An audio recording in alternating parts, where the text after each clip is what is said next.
We're bringing you one of our podcast specials for the day. It is called Into the Battlegrounds. As you can see, I've got a lot of people joining me on our Into the Battlegrounds podcast today. I've got Markstrom with me, Valiate, and Aflux. So we'll just go ahead and get this started. I think just about everybody at this point should know who myself and Markstrom are. Actually, everybody should know who all of these guys are.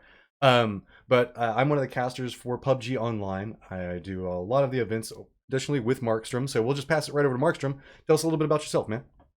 Sure, absolutely. My name is Markstrom TV. I'm a full-time broadcaster here on Twitch. I stream about 6 days a week. I primarily play PlayerUnknown's Battlegrounds, and I am slowly but surely getting my feet wet with some shoutcasting here with PUBG Online on a regular basis, which has been fantastic, especially to be able to cast alongside my man Matt. Oh, love you too. So we'll pop over to Valiate at this point. Valiate, tell us a little bit about yourself, man. Hey guys, my name is Valiate, of course. I'm from Team Pure RNG. We're currently number one on their leaderboards. I played multiple shooters, games, CS, Overwatch, an old game called Guns. I played pretty much all these shooters at high level, and PUBG's caught my interest for the last couple months, so I'm here to stay. That's pretty much it. I think it's kind of got everybody's interest at this point. It's like the de facto thing, and it's really growing, and I love it. Well, we'll get to that topic in just a second. Hey, Flex, tell us a little bit about yourself. All right. Well, hi guys. My name is Aflux and/or Trey. I'm currently the Team Pure Energy's manager and team coach. So pretty much whatever they need. I come from like games such as like Overwatch and like Halo, Call of Duty. I was pretty much a console player before PC, like years and years ago. But every game I play, I pretty much try to play at like the highest level in competition. So Markstrom, look at this. There's 3 ex-Overwatch people around you. How are you gonna even handle it? We can just like go on full on like talking like, oh hey. You guys have you guys played any of the new heroes that come out in the past couple of months? Overwatch podcast now. I actually have something to admit to you this evening, Matt. I may or you should be. We're live. I may or may not have discussed with a few of my moderator team whether or not we're going to download Overwatch this week and give it a whirl. So, oh man, I just might have to check it out, my man. I don't know about broadcasting it live because I feel like my community is just so far removed from anything Blizzard for the most part. Not that I ever have been. I've played like literally every single Blizzard game throughout, the company's existence. However, it's just nothing that I've ever brought onto stream. So. We'll see though. If I end up, catching the addiction, y'all got any more of that Overwatch type deal? Look at it this way. I may consider broadcasting. We'll see. You got tons of people that you can play with at least, but really, let's get back onto PUBG Online. So you can see that we're getting a lot of viewers popping in. Just to let you guys know what's going on, these servers for the custom servers are presently down. So we can't run an event right now. So instead what we thought we would do is grab a couple of people, sit down and talk about PlayerUnknown Battlegrounds and how different perspectives, because right now you have 2 casters. Well, I guess you have myself that's predominantly just casting, doing a lot of admin work. You've got Markstrom, who does a lot of Twitch and a lot of casting. Then you have Valiate, who's also on Twitch and does pro play. And then we have Aflux, who does a lot of coaching management.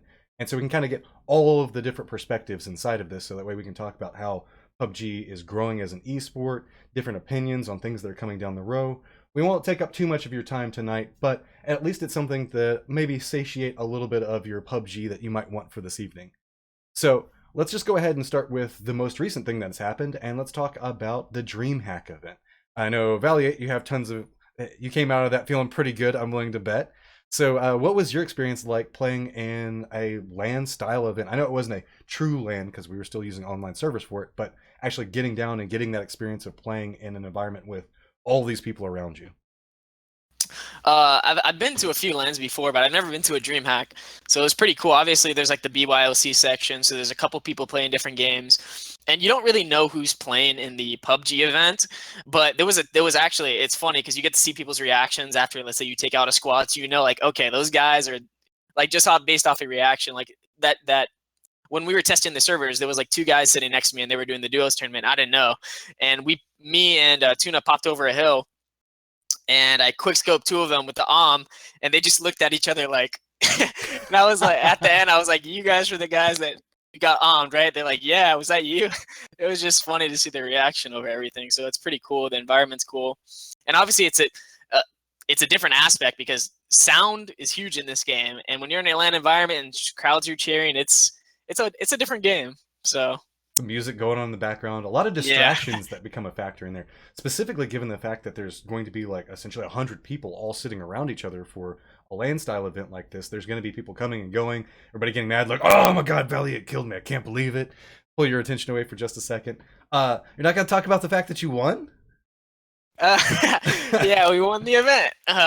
It was cool. Like me and Tuna actually, I played with him once. I've known him. He's played with Dre a lot, which is my teammate. And I've always known him, and I was trying to find someone to go, and he so happened to like drive 8 hours down, and he was kind of like hesitant to go. He's like, I don't know if we're gonna win this. I'm like, bro, I got you. Don't worry, I got you.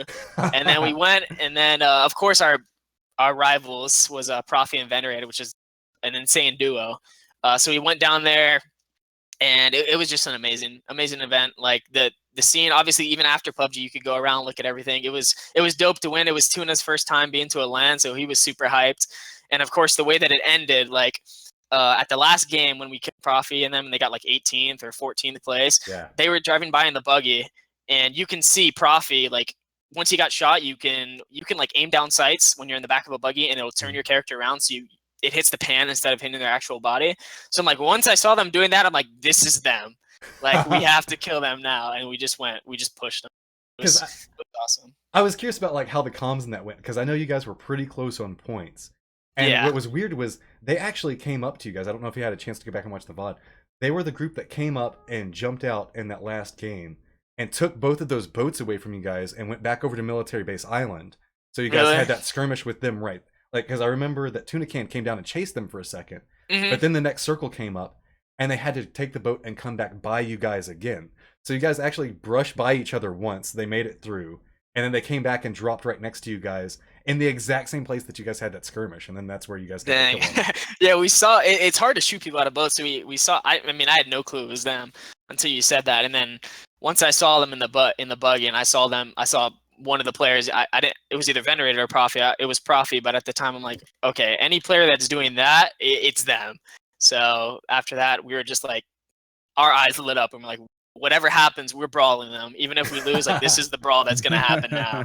So it was awesome. Well, it regularly came down to you guys coming across each other, which was kind of funny. Like anytime, like that was the big thing that like I know that I was on the lookout for, was just trying to see if you guys were going to come in contact with each other just based off of points and play style. You guys were big factors inside of this. So like I know that there was one time that I want to say it was like the third round, whenever they went out early again, I think it was Profi, maybe it was Venerated, that was the last one up and was having to push into a building, and it was Tuna Can that was at the top of stairs. They didn't know that Tuna Can was there. Come in, and they start running up to the top of the building, and then he gets the kill onto them, knocking them out fairly early. So it was 2 big times there, and then there was one time in the finals where it was just you guys as the last 4.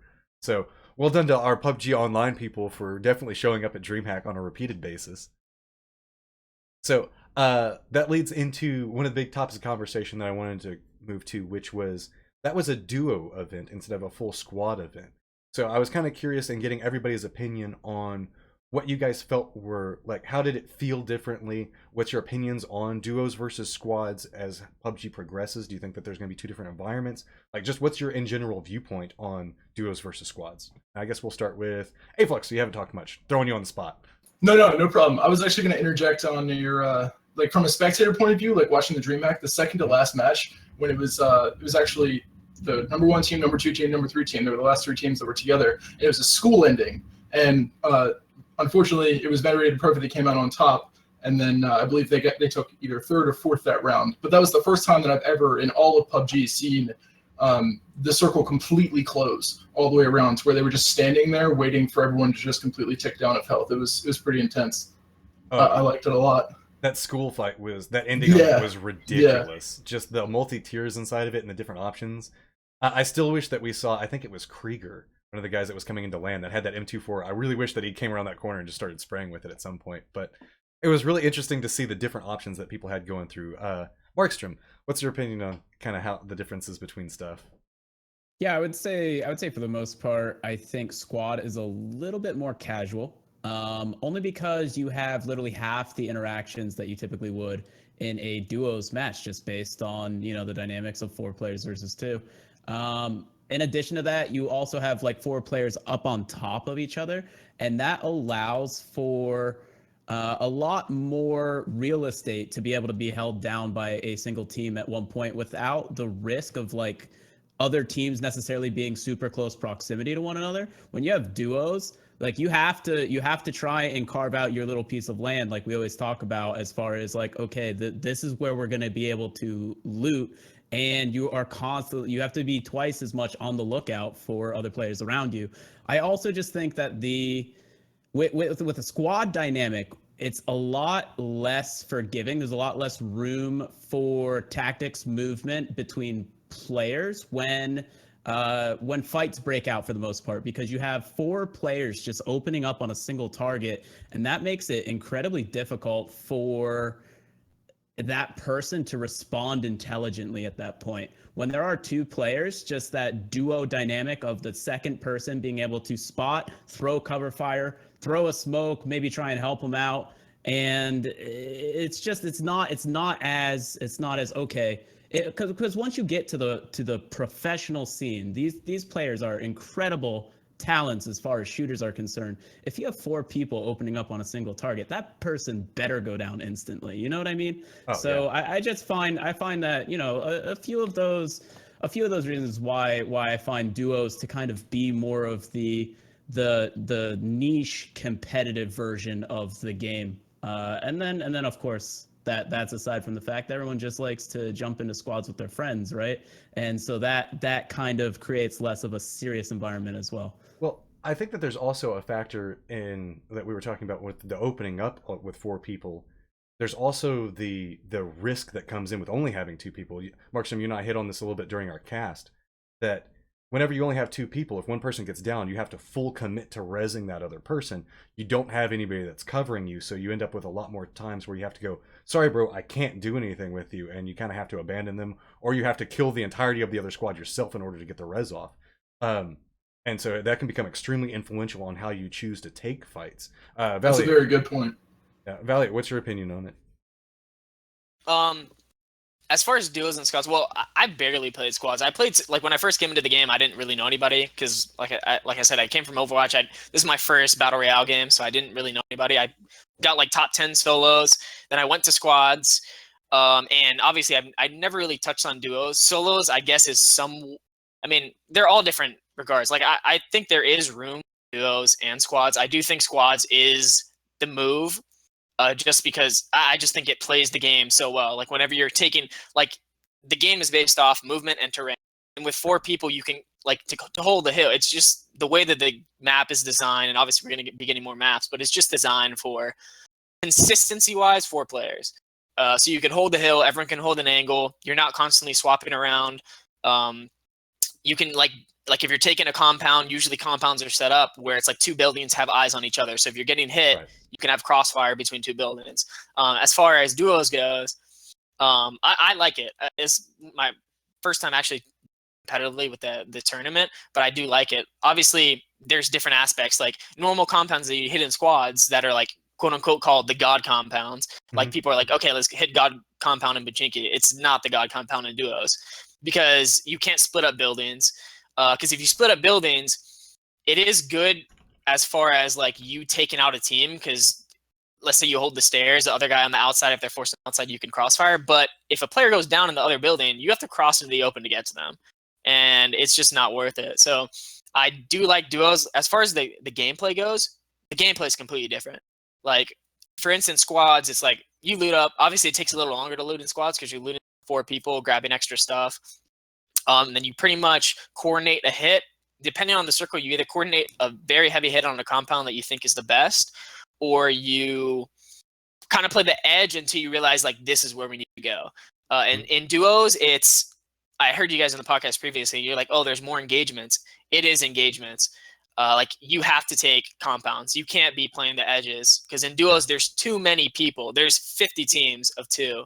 Obviously, in the tournament, it's a little different.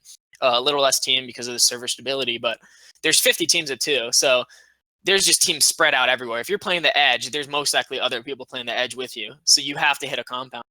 And Yeah, what were you gonna say? Oh no, go ahead. Continue. Oh, I was gonna say, in squads, for instance, taking compounds is completely different too. Because in squads, you're like, okay, let's circle this compound, see if there's anything out of the ordinary. Zoom into the building and see if you see any doors open in the inside, or see if you see a bike parked in a shack or something.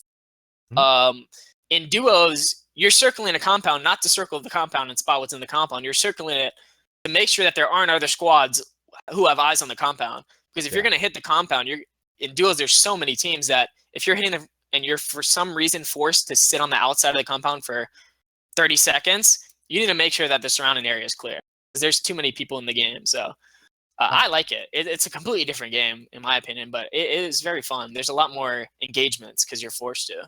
That was kind of the thing that I got from it, just from the casting perspective, was there's a lot, like in professional matches, we tend to have a little bit more of a strategic mid game that kind of happens where everybody's trying to figure out how they're going to make their next move, and until all of these teams are really forced to fight, they will choose to go out of their way to not fight. Whereas in duos, you just happenstantly just keep stumbling across another person that you have to kill, because as you said, like let's say that we have 100 people inside this, that means that you have 20 squads whenever you're running full squads, but with duos, that means that you have 50. So you're just going to, or I guess it's 25 and 50. You just end up with a lot more inadvertent violence that has to happen because, again, like you were talking about, there's multiple people that could be looking at a building, so you have to make sure to check all around it. And just due to the much more fragile nature, you just end up with teams getting taken out a lot more. Which, there's two different sides to it. It feels like duos is a lot more run and gun action, but squads is a lot more strategic movement. That's just kind of the vibe I got from the cast with it. Did you kind of agree with that, Markstrom and Valiate? Yeah, as far as the duo, I do think there's more strategic. Obviously, at the high level in squads, you do see like 50 people alive in like the third circle or fourth circle. So strategic goes like in squads, it's like risk versus reward. You have to calculate it to the maximum degree. In duos, it feels like there is a lot of high risk, but there's very high rewards. And it's a lot easier to take a compound that's being held by 2 people instead of 4, because they're covering all angles. You can hit a blind side that on duos, and it's just a lot easier to get into the compound. And as far as duos, for instance, like there was a play on the time when you were talking about when Tuna killed Profi down the stairs. They pushed him in the attic and he killed one of them, and then Venerated ran away. That it ended on that compound. We were in the shack and we had a bike, and I made a call saying, he's like, oh, do you want to, Tuna made a suggestion. He's like, oh, do you want to push the compound now with both of us on the bike? Because we need to hit it and get into a building. But calculating, it's like, for instance, like as far as RNG goes, that's why our name is pure RNG. It's kind of like a play on words. Like people say there's too much RNG in this game, but that's why we have a play on the words, just to prove you can be on top. There is RNG, but good teams can play around it. And for this instance, it ended on a compound. Most players would say, oh my God, whoever had the compound start from like 4 times it shrinked on the compound, they won. But what we did is we send a guy on the bike to hit the compound, and I ran on foot to cover him from anybody peeking over the wall. So like if we're both on the bike, we're screwed. And then if there's a guy on the compound, that's like, oh, RNG, it ended on the compound. But instead I sacrificed myself so he can get into the house. So if somebody peeked over the wall, I just pop their heads off. So it's different because in duos, you can hit it with like 3 different cars from all different angles. In duos, it's like, there's a lot of innovation on it, but it is more quote unquote run and gun, I guess. Yeah, that's one thing that Matt and I were talking about. It's calculated risk is in trying to figure out exactly, what to do and when. And you can almost always narrow down the result of a game to the decisions that you made leading up to either your win or your loss. And so as far as RNG is concerned, there's a lot less than you typically see in a normal Twitch chat.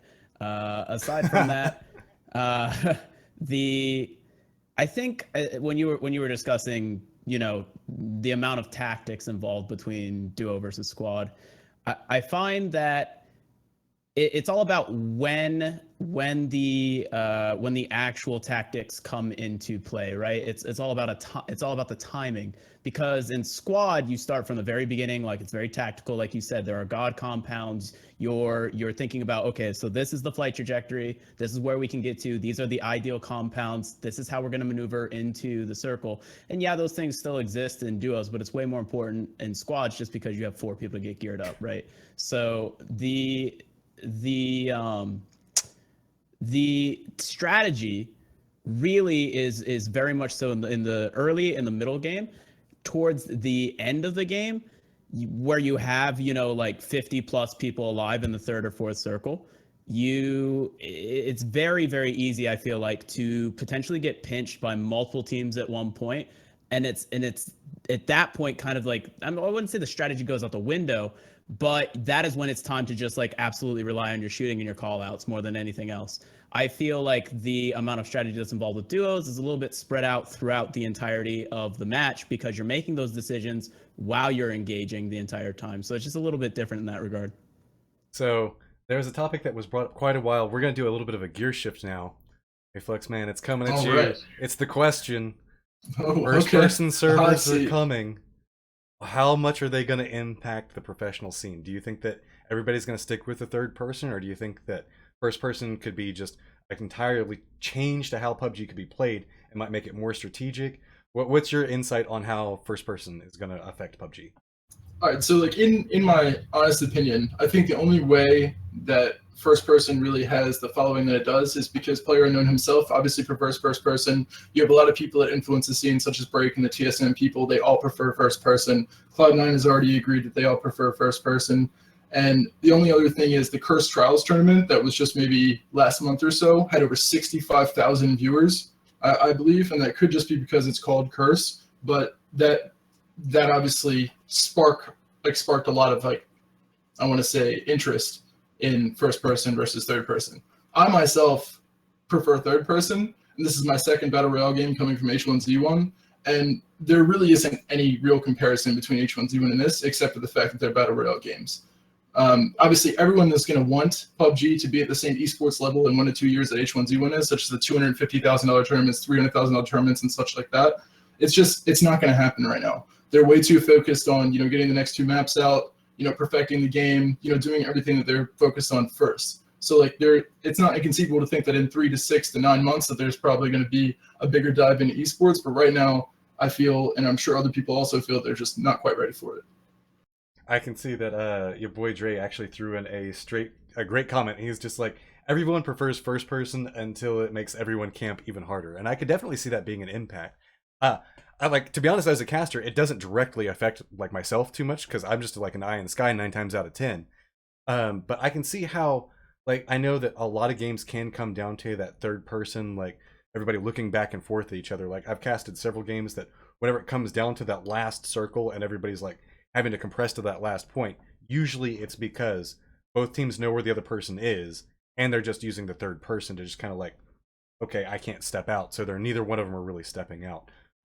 Elliot, what's your opinion on first person and how it could influence? I have a pretty strong opinion on it. I might throw a couple shots out. Here it comes. Bring it. I like third person. And this is coming from me playing CS at a high level, Overwatch at a high level, a bunch of first person games. This is my first actual like real third person game. And I'm a big fan. As far as shots goes, obviously Dre brought up a point where it's like everyone's saying like the most common thing is like, oh, people can't camp behind buildings as much, so they get third person view. 1 second. That's okay. People can't camp behind buildings in third person view. If you're pushing a building, people could just third person out the window. They don't have any downside to peeking a window. So for instance, first person, people are saying, oh, if somebody peeks a window, you can just take their head off. Okay, let's say we want to get information. You can look through the window. Sorry, that caught me off guard. But anyways, you can pretty much, they're like, oh, if somebody's camping a house, they have to actually peek outside for you to gain information. You can't just 100% safely camp around a corner and get all the information you want. But like, as far as that regard goes, it's not like if somebody's third person in a building and let's say it's first person, they peek the window. The only reason you're not going to just sit there and open looking at a window waiting for the first person peek it. Like, you're going to have to do something. Like, as far as first person goes, like the biggest shot I would say is, and this goes out to I guess one of the biggest streamers, Summit, which he always brings this up all the time, and it quote unquote triggers me a little bit. He always talks, and he has such a big viewer base who listens to everything he says. So it does bug me a little bit because, for instance, he was in a game and he was running through the forest, and there was a guy camping behind a tree. Based on like it was just circle that ended towards Stauber, and there was a guy camping behind a tree, and he was like, he just died in the back, and he's like, see, this is why first person needs to be a thing, because he couldn't be camping behind that tree. He would have had to sit somewhere else, and it's just too RNG. Like third person is too RNG. There's 100 people in the server. People could be behind any tree, and they get no downside to peek in a corner because they could just see around it. And I'm like, they don't realize first person is like gonna be way worse. People are just gonna be, you're gonna see a lot of shotguns in houses, way more. It's gonna be so hard to hit a compound in third person. People say like it's easy to hold in third person. They don't realize how hard it will be to hit a compound in first person. There's gonna be running so many upstairs campers, man. with so 3 shotguns. Yeah, it's crazy. Games will be significantly slower in first person. No yeah, doubt. Yeah, sorry. I was gonna say, Markstrom, do you have an opinion on this? I mean, you already threw. We'll circle back in it because that's gonna lead me to another topic that we want to talk about. But Markstrom, I can see that you had this look in your eye, like I have things I want to say. Yeah, I mean, I'm constantly like I have this inner debate with myself because I'm on both sides of the fence. I have always seen the pros and cons with first versus third, and it's something, you know, I've come from a DayZ background, and you know, there's the constant ongoing debate between, are you a better player if you only play on first person, or is third person the way to go? And it's a debate that we have on like a daily basis, which is always fun. It never gets old. People don't get upset at all. And I think for a BR style game, personally, I think that first person, majorly because like Valier was saying, there's so many players that are already invested, along with Brendan, you know, Player Unknown himself in first person. I think that's where they're going to want to take it. Whether or not it happens is questionable, and I think that for a battle royale type game, I do think that first person is going to be more skill based in the sense that it is going to be the players with better reaction times and better aiming are going to come out on top. I think the better tacticians are typically end up playing much better on third person because you're able to gather more information and do with it what you will, and make decisions based on that information that you're able to gather. You're able to play different pieces of the map differently because you have all of that extra info. And you also have to be, and this is something that almost never gets brought up in the first person versus third person debate, when you are going through any kind of open field without cover, or you have to make a move but from cover to cover, you have to constantly be aware of what other players can be third personing, what those positions can be, and you have to take, you know, directed lines of travel to avoid those positions where you're going to get caught out. You have to be thinking about maneuvering so that you're able to place walls, trees, even if it's just like the lightest of cover, anything to obscure line of sight for a potential third personing player in any kind of position while you travel. And like all of those decisions that you have to make on the fly really increases the skill cap as far as I'm concerned. But that, like I said, again, with first person perspective, I think that it is going to be much more reliant on reaction time and aiming as a result. So it just, you know, I think different skills are going to prosper in the two different game modes. See, I kind of fall right in the middle on it. This is one of them that I don't have a strong opinion on, but I will have a strong opinion on something related to it.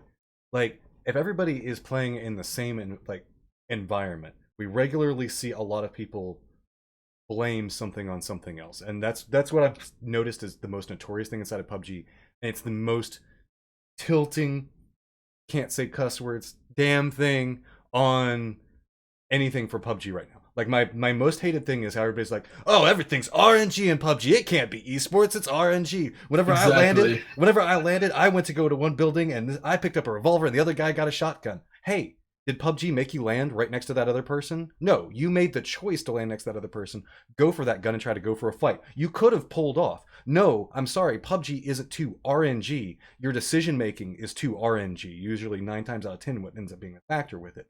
A lot of people that'll die will be like, oh, well, if this was first person, this would be totally different. No, you'd still be getting shot in the back of the head by a guy you didn't see. It would just be from a different angle. Sure, he might have not been able to peek you as easy from around the tree, but at the same time, you still might not have seen him because he might not have been at that position yet. The same things that are going to be killing you beforehand are going to be the same things that are going to be killing you after. It comes down to your decision making along the way. The only RNG that's a factor inside of PUBG is just the circle. That's really it. Like, and even then, that comes into decision making of how you're going to path through and go to different locations. I'm not opposed to first person. I'm not opposed to third person. I can see the benefits of both. But I don't like so many people leaning into, oh, well, it's RNG. Oh, it's because it's third person. Oh, it's because of this. You know, this game is really solid and a lot of fun. There's a lot of drama in it. It gets your blood going whenever you're getting like that last 2 people. There's a lot of things that are working inside of this. Overhauling the entirety of the game doesn't necessarily work a lot, in my opinion, because now how do we start balancing things versus first or third person? How are maps going to start being created? There's a whole bunch of different factors that come in from a development side that does kind of worry me. Now, I know that the maps so far have been immaculately made. I've really enjoyed the map. I can't say immaculately. They've been really well made. There are a couple of issues sometimes, like where you can like go to gas stations and crawl underneath of doors that have bars or like boards over them. So little things like that. But that bug's already been fixed. But I'm kind of curious about your guys' opinion on the RNG factor that is PUBG Online. Do you see it as like as big as people blow it up to be, or do you see it's much more of a decision-based game? How do you guys see PUBG? And I can see Valiate up above me is leaning in like he's ready to go. So you can take this one first. I just want to touch on something which it ties into this, but it's with the first person thing as well, which Dre said, because I kind of lost my train of thought. But what he said previously, which was RNG will be much more of a factor in first person, because it's like you have no information when leaving buildings. Let's say you get circle, like the circle's just off of you. It's on the opposite side. Like if you're leaving a compound, you have no. It's going to be so hard to gather information at all. Like people don't realize it's going to be way more RNG than people just running up because you can't gather information. It's way easier to consistently win, in my opinion, in third person than first, because it's like RNG factor will be more in first. There is RNG in the game, but what people break it out to be is just ridiculous. And like, for instance, there was a tweet that one of the TSM players, AMPR, posted, which is like, the state of PUBG is there's 8 people left. You two are in both buildings. Circle lands on their building. Congrats, you're not the best team in the world anymore. They are. It's like no consistency wise. And it's constantly, I watch these top players a lot because when I was first coming up, I wanted to like learn how to play the game, and it's constantly RNG. It's never like, if you ever listen to our comms and why we lost, like we might say, oh man, that circle was kind of bad, but we will never once pin it down to RNG ever at all. Like we always made a mistake every single time, whether it's like we didn't have smoke set up properly, because a lot of people don't pick up smokes in this game. I know it is like, it's server sided, it's not client sided, so there is a downfall to that, but something that you compensate for that is just pick up double the smokes. And people don't realize how strong smokes are in this game. To like, if somebody hits a building, like you just chuck 10 smokes in that building, if you can hit it into the windows too, they're not going to be able to see out the building. Like, so as far as RNG goes, I think there is RNG in the game, but it doesn't stop. The best teams who don't use it as an excuse will continue to win, and the teams they won't look at their mistakes. It's just, there is RNG, but not as far as an esport. Like we're consistently, that's why we made our team name this. It's like we can consistently win. There's people consistently winning. I'm gonna jump in with that, and I have to wholeheartedly agree. The repeated victories that we're seeing from teams over and over and over again show that skill becomes the biggest factor. Your decision making becomes the biggest factor. It's not the gun that you pick up, it's not the circle, it's how you play the game decides who wins 9 times out of 10. We'll look over. I can see that Aflex is looking like he's looking up some stuff. Which one of you guys wants it next? Aflex, Markstrom, what's your opinion on the RNG? Who wants to go? I had one of our teammates quote pulled up here. Unfortunately, I can't find it. He was calling out teammates. Well, no, it's a very, very like positive point. He was responding to Raptor to Raptor, and like I believe Solid FPS from Cloud9 and a few other people. So like there were some notable names that were involved. Let me try to find that. Mark, if you want to go ahead and weigh in while I find this, that'd be great. Yeah, sure. So I find that, again, there is never going to be a tournament where it comes down to one single game, right? I could understand having an unfavorable circle, but to win consistently and in any kind of tournament situation where you're playing best of 5 with points, there's nothing. It doesn't come down to anything more than being able to overcome the situation, the hand that you're dealt. The odds of you getting dealt the absolute worst situation 5 times in a row is extremely unlikely. And even if it is, there are ways to overcome. There is decision making that gets overlooked often when it comes down to final circles. If you are not paying attention to your surroundings and what is the most favorable area of that final circle to place your team in and to battle into, then you're missing out on a major aspect of the game. And it's all about giving your team options and thinking ahead of, okay, if the circle goes there, how are we going to get there? Is those teams that are prepared, that do not make excuses like RNG, that are going to prosper time and time again. Yeah. Thank you very much, Mark. Another thing that I wanted to touch base on, like PlayerUnknown himself, I've seen multiple videos where he explains the game and pretty much says, he argues the RNG factor.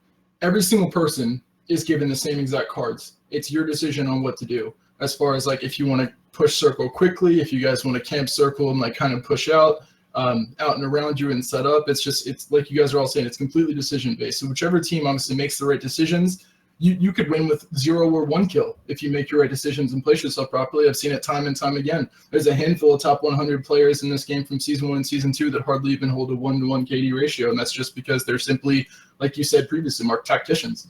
It's not necessarily all about the run and gun gameplay, but it's also about those, smart, Arma minds in the game and stuff like that. I'm not gonna lie, that's how I have my rank. I am a horrible shot in this game. Like, I got into a motorcycle accident. I've got a shake in my right hand. Don't give me a sniper rifle ever, dude. I can't shoot anything. But if you want me to tell you how to play hide and seek in this map and go from here to here, use this piece of terrain, we're gonna crawl from this point forward. I'm great at that, and that's one of the things I like about this game, that it allows somebody that's not necessarily the best shooter to still come in and have a lot of rank. Now, I'm not gonna pretend to be a pro. My job is to watch you guys, but I just wanted to throw in some insight on that. But yeah, I wholeheartedly agree with the tactical side of this is one of the biggest part of it.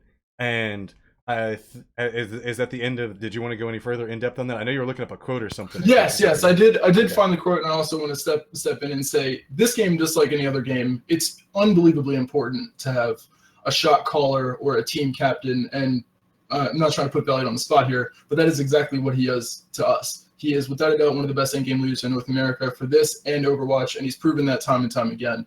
And I'm obviously glad to say that I'm proud to say that I'm his teammate, because I played against him in Overwatch. I know what he's capable of, and in this game, he pretty much does the exact same thing. He'll lay out the plan for everybody, start to finish, with him and Maluk as like a plan A, plan B perspective, and it's really, really good. Oh, look at his cheeks. He's getting all red.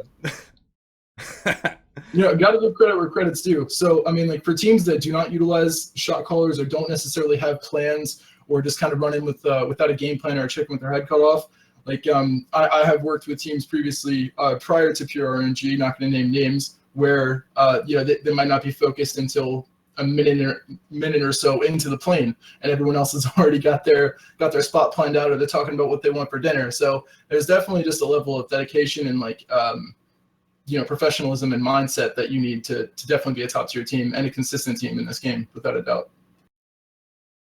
So with this, Elliot, you said you wanted to bring up a topic, so you go ahead. This is just another. I mean, I don't want to give away too much about like how we play the game or about stuff, but it's just to throw into the RNG factor, because I know Blue Hole is like one of the best mods teams like out there. Like they listen to the community too much, and that's why I touched on the factor. I mean, I was kind of caught off guard, so I didn't completely like put my point out there so well, but they do listen to the community heavy, so I just want to get points across so they don't make the wrong decisions. Obviously, they're going to test stuff out, but something as far as the RNG factor goes. Like, let's say, it's just to touch on that. Like, if there's 2 buildings in, let's say they're about 150 yards apart, and it's in the last circle, and there's 2 teams left, and you're forced to hit their building, and you have 4 people. You have to, like, people don't really, they feel like, okay, we have 4 people up, they have 4 people up. They got the house. We have to do this, and this to attack it. Oh my God. they blew up our car. All 4 of us were in the car. We tried to push it. They blew up our car. But people don't realize, like, you have to make sacrifices in this game. Like, if you have 4 people up and you get messed up with the RNG, you have to make sacrifices. Like, there's been multiple times, which we've learned from our mistakes, not blaming on RNG, where it's like, we're forced to push this compound. You 2 get in the car. You 2 get in. One gets in the bike. One gets in the car. You hit it from different sides, and we're gonna suicide in the zone, taking off anyone's heads who peeks you guys in the window. Like, so there's just so much stuff that people don't realize that goes into it. Like, they feel like it's like a forward way of thinking. They don't think about, like, you might have to sacrifice. It's like, for instance, in that duelist tournament, I was like, okay, I'll sacrifice myself sitting outside in the woods to help you hit the compound to guarantee a better placing. So there's just so much into the game that people just instantly deem RNG instead of actually looking at the game on an outside perspective. I want to circle up on that topic 1 second, but I've got to throw the insight. It's been a while since we mentioned it. For everybody that's tuning in for the PUBG online events for the day, the custom servers are down, so we can't run any events right now. So that's why we have all this crew here that's talking right now, kind of breaking down different aspects of PUBG.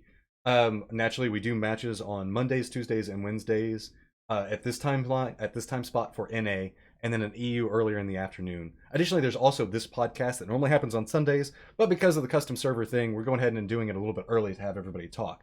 But now, I wanted to hit on one of the topics that you brought up in there, and that's the premise of tactical sacrifice, which I think that we're starting to see a lot more of come into play.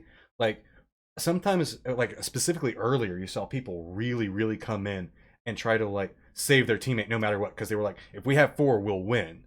There's been a slow progression of mindset change that's like, okay, what's the risk on getting this person? Or what we're also seeing a lot more is scouting bikes that are starting to become a really common thing inside of the squads gameplay, where you'll see somebody that gets into a motorcycle and, like, takes off about 30 seconds ahead of the rest of the crew, and he knows that he has a high likelihood of dying. Well, he or she got him. This is PUBG. We got a lot of female players in here. Got to make sure that we're keep it like that. But I really like to see that level of strategy is starting to come in. Is that, okay, we know that there's a risk in doing this. Let's not lose the whole team. Let's send the one person, and let's see if they can get that foothold for us and hold it long enough for the rest of us to come in. We're starting to see a lot more strategy-based movements instead of just death ball movements. Like, we're starting to see 2-pronged assaults on buildings start coming in a lot more. Like, I'll flank from this side, you come in from the back side.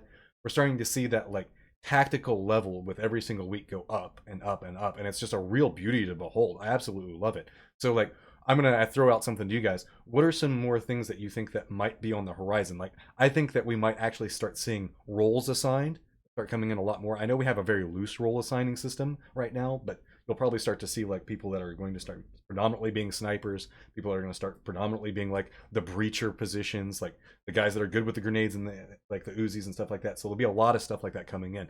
I know that they're loose right now, but we might start coming up with more defined terms for them. No, that's a very, very fair point. There are tons of teams that have specific people that run, the level 2 or level 3 vests and then shotgun and then the first one into the buildings to push.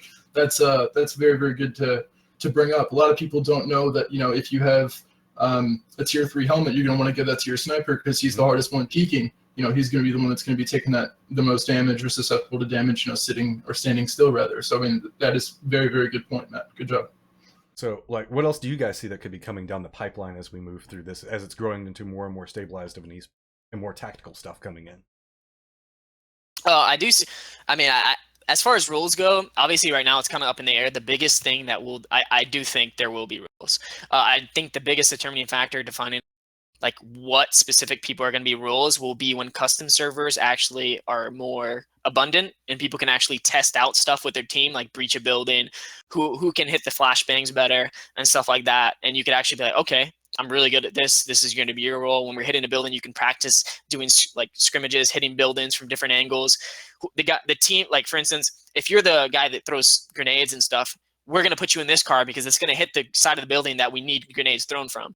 So, yeah, I do think there will be a lot of stuff. I mean, as far as Suicider goes, like, who's going to just kamikaze into the rest of a team? I mean, it's kind of like pick straws, or, whoever's up for it. Like, I have no problem. Like, for instance, I snipe most of the time. Dre snipes as well, but it'll be a lot of times I do suicide. I'm like, you guys push and I'll cover the windows. I might suicide just to cover the building windows while you guys push. Or, for instance, let's say you have a US that's nearly blown up and there's a full squad. You're at the edge of the circle. There's a full squad that's holding you out of the zone.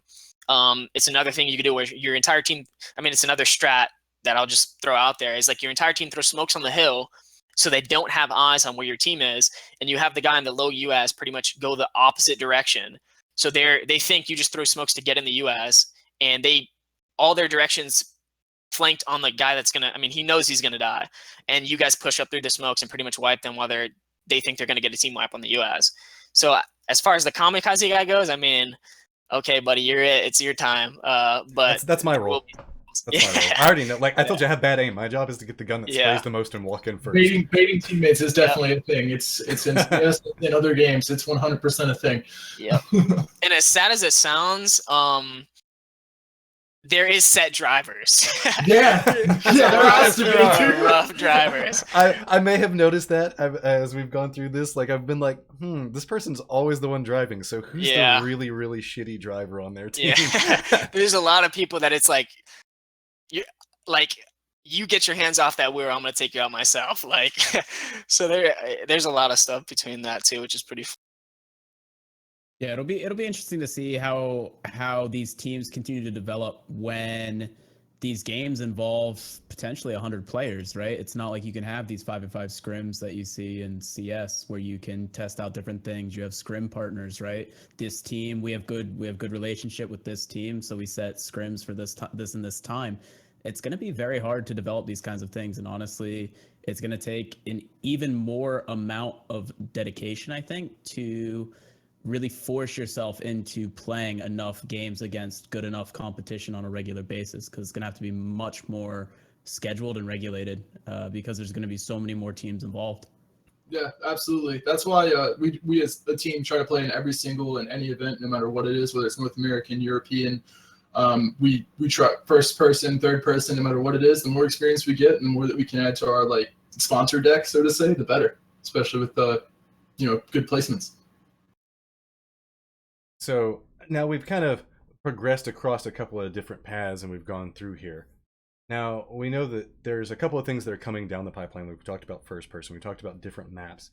Now I was kind of curious about your opinion on the reduction of teams that we see that happens inside of pro play.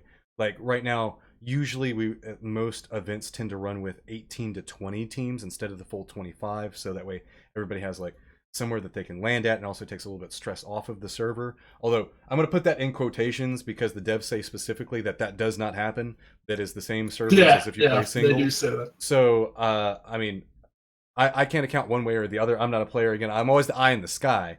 But I was kind of curious, do you guys ever see that do you think that it's just too sweet of a spot with the 20 teams, or do you think that evolving into the 25 as the servers become more stable might be a thing? Like, I know that with the big issue is like maybe if we got more teams, it would encourage more like mid-game fights, but I just don't see that being the case. I think it's just going to be more people still hiding out in different corners of the map.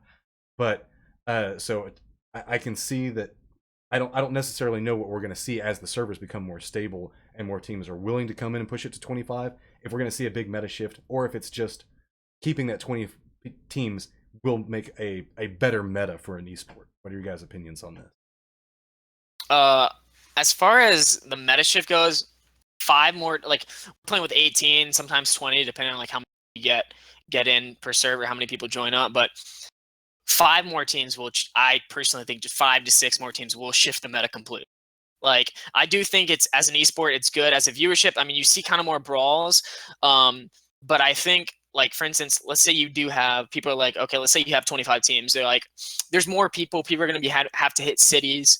So there will be fights, and it'll narrow down to like 50 people towards the 4 circle like it always has been, because they're going to have to fight for a spot. So they're naturally going to kill themselves off.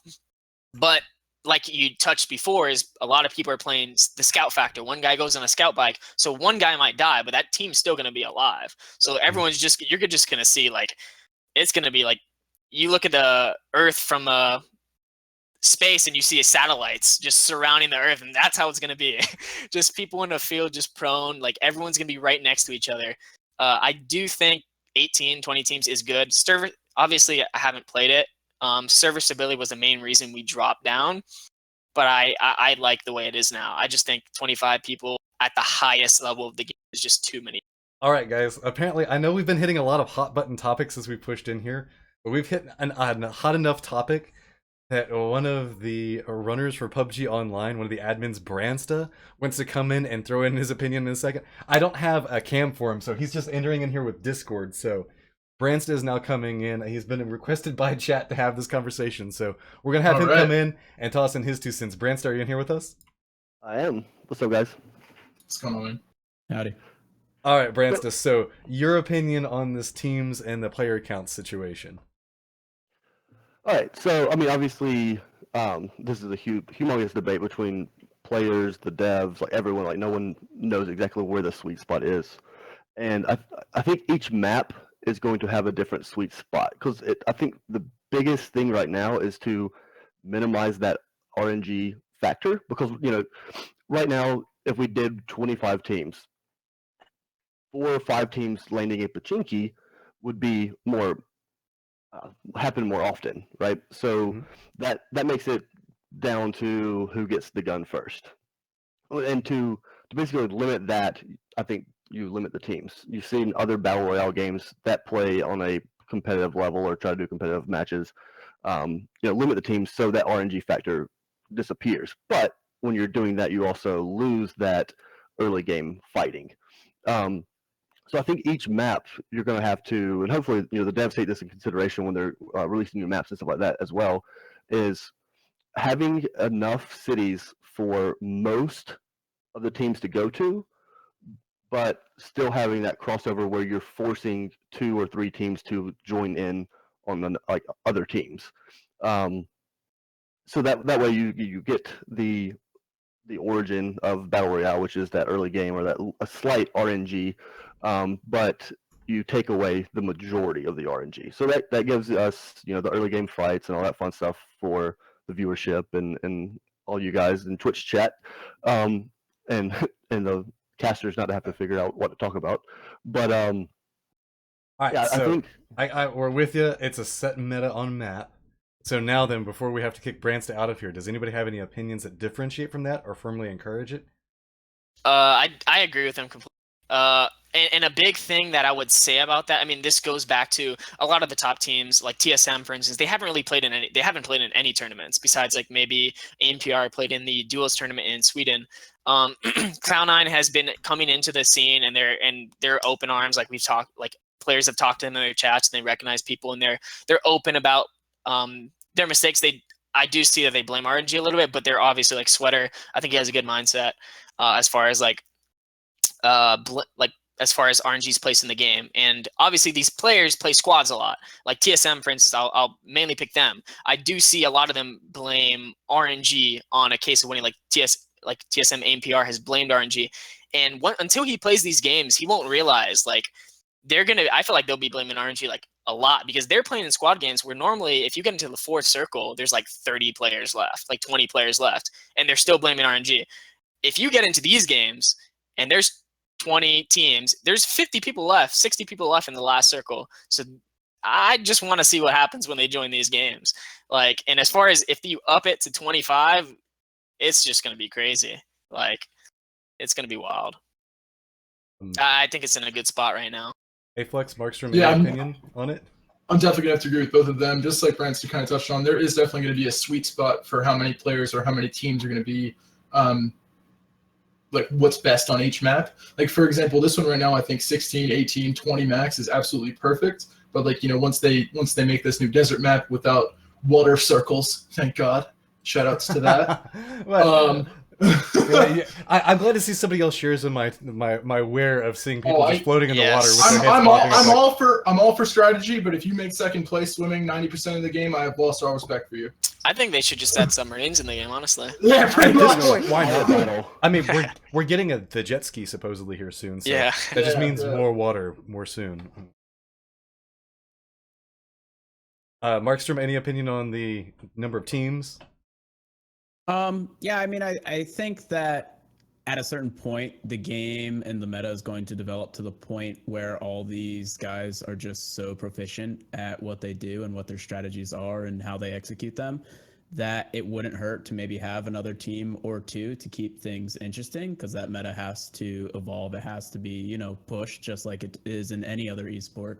And obviously, I think that the more the more teams, the more limited the resources. And I think that even if you are to have like an early game skirmish, these teams are going to be playing for placement as well. And it will create more competition for those points, right? Because, even if they have even if they're down, 1 man, 2 man, they have that potential to still make like a nice standing. So, I think it'll be interesting because eventually these will be long-term, seasons or, leagues on a regular basis where you have to have a set number of teams. So where we end up setting that will be definitely interesting. But yeah, I think it'll evolve as these, metas become more cemented. And so, Valiant, you wanted to talk on guns for a second. We're getting into our last couple of topics. I wanted to give everybody in chat a heads up after the next topic or two. We're actually going to be opening up to questions from everybody that's going to be in chat. So if you guys have specific questions for different people's opinions on stuff or just questions you want to ask, make sure to get those ready. We're not there yet, so don't throw them our way. But we're going to go hit up Valiant on his guns topic. Yeah, so I just wanted to bring, I figured people want to see like different opinions on guns because a lot of people, it's like M16, M4, SCAR. I guess the general consensus for 5.56 guns is the SCAR is the best one. But before we touch on that, I just wanted to bring up something that I remember. It kind of throws back into the podcast. As far as the first person, third person is just a quick touch on that. I don't know when they plan on bringing it into the game, but as far as the game's development as an esport, I think they should wait until the game's fully developed. We have tournaments, and then people can decide their place. Because I don't think splitting up a community, pretty much splitting up the viewer base between tournaments, is a good thing as a growing esport. So I just wanted to bring that out. So I think that's true. I'm gonna hit up on that too, because that could also cause multiple problems because multiple metas will form based off of that. Playstyles will be different on those too. So you can end up with like a good first person team and a good third person team. And you could have rivaling events and everything going back and forth. So that's a very interesting topic to hit on. To touch base with that, I think that regardless if the competitive chooses to go first person or third person, the teams that still want to remain on top or remain competitive, just like any other game or any other meta shift in anything, they're going to either adapt or die. So that's really all there is to it. I think the still like the same top 1 through 5 teams on each side are still going to be at least relevant, despite the fact that it's first person or third person. It's just going to be a whole new game. I'm not like a diehard third person fan because, oh my God, I'm scared I can't play first person. I've been playing first person shooters my entire life. That's where I thrive. So like, it's not like I'm very biased on that. I just genuinely believe that third person is the way to win this game. Mark, I'm sorry if I cut you off. No, you were wanting to go into gunplay? Oh yeah, so as far as guns goes, my specific loadout, which is a lot different than most, obviously I do snipe a lot. I've sniped in multiple games, so I'm Kar 98K and the M16, which if you can't get a sniper, I usually go Mac 10, and I'm actually going more into shotguns just to like try it out. But Mac 10 is actually really good. It's pretty much like a tiny step down from a Vector. But as far as the M16, that's like kind of like the big debate that I see the most, which is like M16, AK, SCAR, M4. And whenever I say M16, there's usually like their odd person out that I mention in a chat or something. And then one guy like gives me a high five, like, yes, a top player thinks M16 is good, so I can prove my friends wrong, stuff like that. I gave you a crazy look when you said M16. The M16 and me do not get along. It's not like I think the gun is bad because of any. It's just like, you know how some of the guns just don't fire well for you, like the patterns just don't work well. It's just not a gun for me. Yeah, I think it's preference. A lot of people try to like, oh, there's no preference at all, but if you look at the M16, for instance, which I guess is the least used rifle as far as like if you had players, 3 guns on a table, 9 times out of 10, there's going to be one person that picks an M16. And my benefit towards that is obviously there's no full auto feature on it, but people don't realize how fast that gun shoots, burst fire wise. Like it is, if you look at up the stats of like when they data mine these servers, it is the fastest shooting gun as far as assault rifles goes in the game. It's the shots per sec, like per 0.00 seconds or whatever, is faster than any gun. You can empty a clip faster with an M16 burst than if you time it properly than an assault rifle. Obviously, it takes a little more control because it's just burst fire. It's a weird pattern. You have to time everything perfectly. Obviously, the auto is just a set pattern, so it's easier to get used to because the burst pattern goes off your clicking. The bullet drop is also fairly. It's one of the higher of the ARs, isn't it? Yeah. It's actually one of the it's the fastest receiving bullets in all of the rifles though. So like it will hit first at all of them. Right. Yep. So the lead. Yeah. Sorry, what were you gonna say? Oh no, I was just agreeing. Oh yeah. So as far as the bullets goes, like there's multiple benefits. Like that shot that you had an AK and you had one last shot before they got behind the tree for you to kill them. The M16 will hit it. Like it's the fastest. It's almost the fastest shooting gun in the game. I think the only one above it is the OM by like 10 points or like 15 points, which is ridiculous. Like it hits targets faster. If you go, let's say you get into a straight gunfight with somebody like 100 yards out and you're single firing, you will win the fight if you all hit your shots. It receives faster. It's more accurate, single fire. Long ranges, it's more accurate, so you can hit headshots. Obviously, people are like, wait a second, use M16 with a sniper. Don't you need a full auto feature if you're pushing a building? But if you're good with the M16, a one clip burst puts someone down in half a second if you headshot them. Like that's so problem. People who always like argue stuff, it's preference. Like AK is crazy close range. It's the strongest. It's pretty much like people pick up AKs over shotgun close range because it shreds so fast. So I just wanted to bring that up because I know a lot of people argue about it, but it's really preference, honestly. I can see your boy Dre is sitting there just wrong. Somebody didn't do his homework. So you guys are about to have to settle this outside of this. You guys are let's get to a fight. Yeah, a little note about Dre is earlier in our Discord, I'm gonna put on blast. He said, "Man, I really need to get good at the M16 now," because he was spectating the LAN with us, and he was watching. He's like, "Man, I gotta learn the M16." Also, we're putting together a nice video, and like 85% of Elliot's clips are just mowing people down with the M16, like 3 and 4 people at a time. So he's just looking at that, and he's like, "Dude, the M16's nuts. Really makes me want to play with the M16."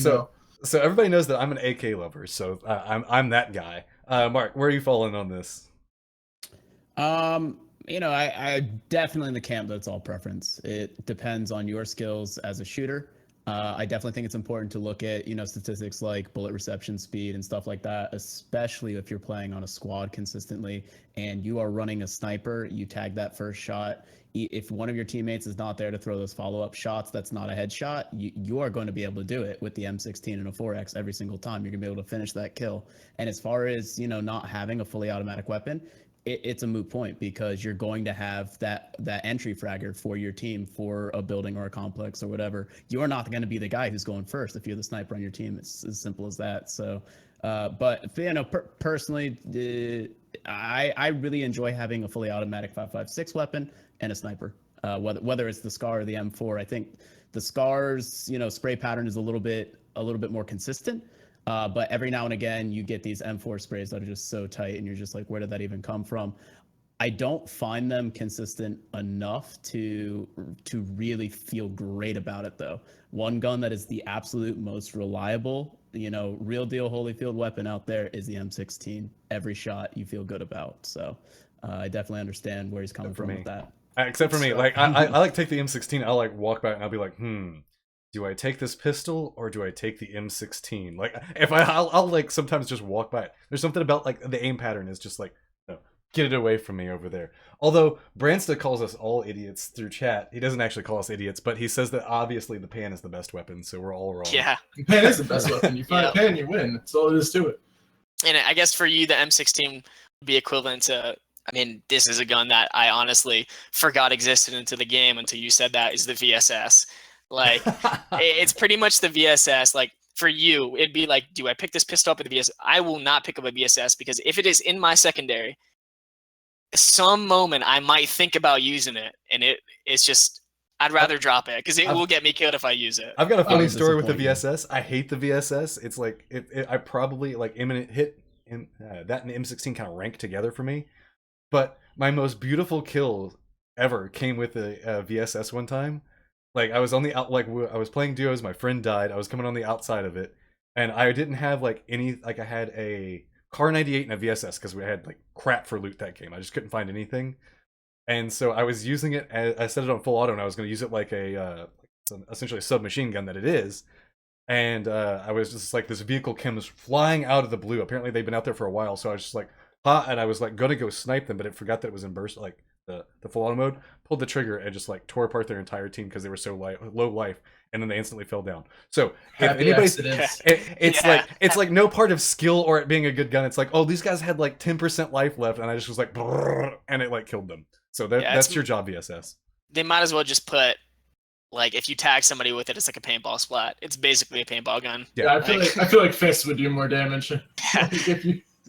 Well, now that they made that update to where punching feels good again, fists definitely do the damage. It feels like, it feels so good.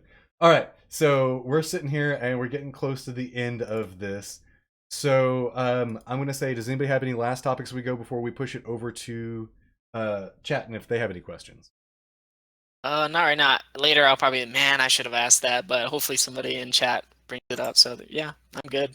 All right, so everybody now bring up Twitch chat. Make sure that it's up on the side. So we're going to go ahead and open it up to, if you guys have specific questions, feel free to ping specific people. If you want to talk about Mark's grizzled features, I saw that was a feature in chat that was happening earlier. How could we not? Look at this man. Or if you want to talk about, like, apparently I'm supposed to bring up something about some red hot high tops. Oh, yeah, that's a different chat. We'll leave that one alone. Speaking of that, I actually think that was one of Cloud9's downfalls in the most recent tournament. High tops? Yeah, Bollock was playing with Venerated and his crew, Frexes and Check Shooter, and they were one of the very first teams that got eliminated because they noticed that it was an entire team with red high tops on.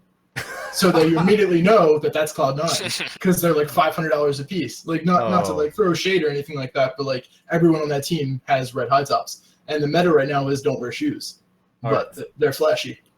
All right, so here we're going to go. First question's going to go over to Valiate. It's from your boy Dre, who's wanting to know, how tall are you? Clearly, if I turn the webcam off, I'm 6'5", 250. Oh my god. I wish I had like a buzzer. I could be like, wrong, that is a lie. I'm getting a vibe off of that. Who do I throw this one to? I'll take the debilitating one. Hot dog, a sandwich. Is the hot dog a sandwich? I'm gonna say no. A hot dog's a hot dog. Otherwise, they would call it a sandwich. That's my default on it. But I understand the logic. It is meat between two pieces of bread. But really, it's just one piece of bread folded in half. So that's like saying if you take a pizza and you pick it up and it has meat on it and you close it in half, is that now a sandwich? No, it's not. Anybody having any difference of opinion? Is somebody gonna come at me about my sandwich opinion? Nailed that. That was a good. That's pretty good. Rebuttal. And just to throw it out there as well, I also like pineapple on pizza, so enjoy that Twitch chat. Yeah, I've seen two posts with somebody putting pineapple on pizza today, and one of them just captioned "deal with it." And I'm just like, all right, this is my day. Valiate, Myra wants to know if you're single. Yes, I am single. But he plays too many games for a girlfriend, so don't just back up. Gotta keep him focused. Magnificent Melly wants to know, Markstrom, what type of hair gel do you use? Don't use hair gel. All natural. Nothing in it. Oh yeah. Well, he's got the Ryan Sheckler wave. And so we still haven't quite gotten any more the cringe from your boy Dre. Knowing smokes are client side, does anyone think that they'll be useful at high level gameplay? Yeah, I touched on that a little bit. I think a lot of people don't use them. Like there was one specific game that we died in a field where a team got a ridge. It was actually like season 1 of PUBG Online when I was playing with my old team, where the team ended on ridge. Like it ended on their ridge, and you have to push the ridge through an open field. So they had the high ground where they could see everyone crawling the ridge. And somebody is like, "Oh man, it's just unlucky they got the ridge or whatever." And I was just like, we were just thinking about everything we could do, and it pretty much just brought like, from now on, everyone carries a minimum of 3 smokes. So let's say you have normally in a normal game, in CS, for instance, to cover a bomb site, you take 3 smokes. In this game, because the servers aren't client-sided, you need 6. So just in case those 3 don't go the right way, just throw as many as you can. So I do think once they fix it, it'll be huge. But yeah. I'm sorry. We've got 2 questions that we've got to ask. Let's go for the first one. What's everybody's opinion on the Groza? I just think it's one of the sexiest sounding guns on the face of the earth. You guys can go off of stats, whatever. It just sounds good to shoot. It melts people. You get that gun, you win. Like if you can position yourself properly, I've never seen that thing kill an entire squad faster than any gun in the game. Yeah, the gun is crazy, but like there was in the Atlanta event in the Atlanta DreamHack Atlanta, I got the Groza because I only had like 50 shots in my M16, and there was still like 10 people up. It's an insane gun close range, but if you never use the Groza, don't put a 4 times on it because it was rough for me to aim with that thing. The drop is it's crazy, but the gun is ridiculous. If you can practice with it, which obviously it's really rare, the gun's not. It's basically an AK Vector close range. I would use it as a secondary more than a long. So here's the next question. I'm going to give you the ability to Plead the fifth, Valiate. Okay. But Shredded wants to know, why did you leave your old team? Yeah, we were doing pretty good, but I'm gonna have to plead the 1, 2, 3, 4, 5th on that one. Yeah. Okay, that one's allowed. That one's allowed. So I think we're gonna go ahead and start calling it up right there. I hope that everybody's enjoyed this. If you enjoyed this podcast, I think that we're gonna be throwing it on the YouTube if you missed different parts of it. So make sure you go check out the YouTube channel for this. Hopefully we'll toss it on Reddit. So if you guys saw this and we need some more content along this line going through, we're talking about like high level stuff. So make sure you give it some love wherever you come across it at. Retweet it on Twitch, is wherever it's coming out at. But I wanted to give a shout out to everybody that watched and participated inside of this. So Valiate, Aflux, thank you so much for coming in. Do you got anything we want to pitch before you go?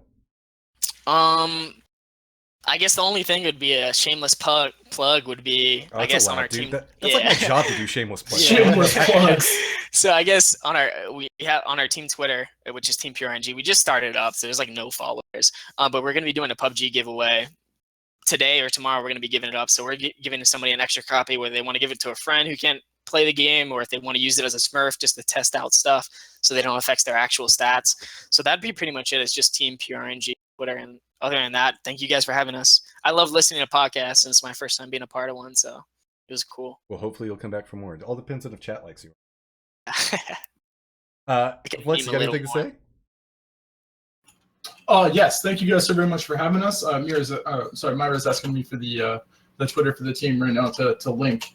While you're doing that, I can see you're thinking. I just want to give a shout out to everybody that's an up and coming player right now. I don't think that everybody understands how important, like, Twitch follows, Twitter follows, all these things become ridiculously important for teams that are looking to try to get signed, because these are all factors that different sponsors and teams look at. So if there are players that you really like, teams that you really like, please make sure you give them follow on social media, give them some hearts, like give them the likes, give them some retweets, help them, because I mean, like, a lot of people, these guys are really close to getting their dream. Like our guys right here, they're living it. So make sure that you try to give them a little bit of love, even if, like, no matter who it comes across. So if you see anybody in any of these PUBG online events, please give them some follow and some love on that. So hey Flex, it looks like you managed to send it through. So any shameless plugs for you? I mean, the shameless plugs would literally just be the team and everyone else involved. I myself personally don't need your love. I want you all to support them. They're the players. They're the talent. They're what's doing it big. I'm just here to help, where I can. So definitely just the team Twitter at Team PureRNG.